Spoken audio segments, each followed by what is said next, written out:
bayad para sa pamilya. Minsan, iisip ko na natulan, pero nagbagong isip ko nung ako nagtanong kay Papa J nung nakaraan, di ba? Yan, parang kailangan ko ng advice. Hanapin mo lang si Papa J. Papa J. Ay, Baka pwede naman makikita dyan ng advice, oh. Parang gusto ko lang tumalon. ang buhay, isa lang yan. Pero yung mga napagdaanan mo, tol, pwede mo, kayang-kaya mo lampasan yan. Basta manalig ka na kay Papa Jesus, tol. Papa J, yan sinasabi si Papa J. Aray mo talaga, tol. Si Papa G muna, bago ang iba.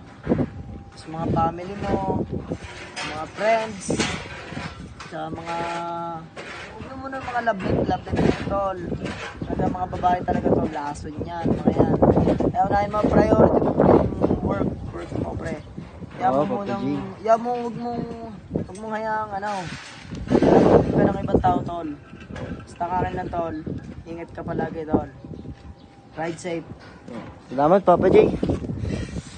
Salamat. Nang dahil sa'yo, Papa J, nagbabago yung isip ko, ah. O, tol. Mukhang ayaw ko nang tumalon, ah. Sige, Gusto ko na lang magbekte. Yun, ay. Papa J. Perfecto, tol. Ah, Grabe naman yan. oh, salamat, Papa J. Papa J, salamat. Thank you. Yum. Nalutas na naman ang aking isang kaproblemahan kahit kaulagan man yan. Yun nga. Thank you, Papa J.